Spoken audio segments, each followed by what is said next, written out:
We are in Brussels, just finished the Financial Times ETNO conference on telecom market, just to debate if there must be a single telecom market in Europe. And we are speaking about this with Daniel Thomas, columnist of Financial Times on telecom topics.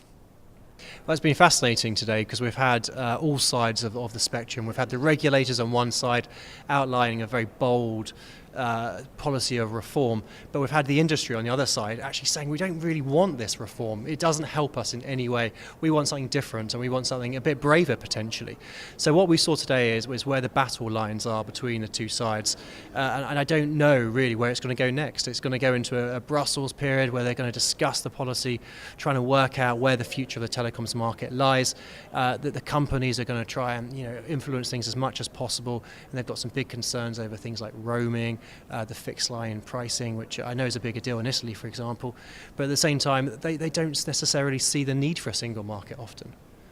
You are the columnist of Financial Times, and you write almost every day about the crisis of telecommunication sector, the need for investment, which are the obstacle of the sector and which are the solution that all of us are waiting for.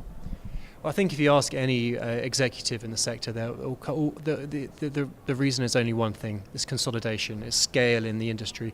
There's 120 different companies across Europe. There are 3 in China, 4 in the US. These are well-known facts, and because of the scale of the companies, it's very difficult for them to get the economies of scale in order to grow and invest in their networks. So they're finding life quite difficult at the moment. So I guess what needs to really change is perhaps a more beneficial, a more looser view on some of the larger market consolidation attempts.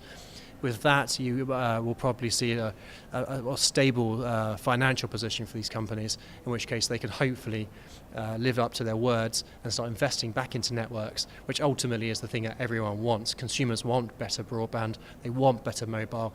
The policymakers, they want to create a regulatory framework to give consumers what they want, and the companies want to make money out of it. So ultimately everyone's fighting for the same thing, but in very different ways.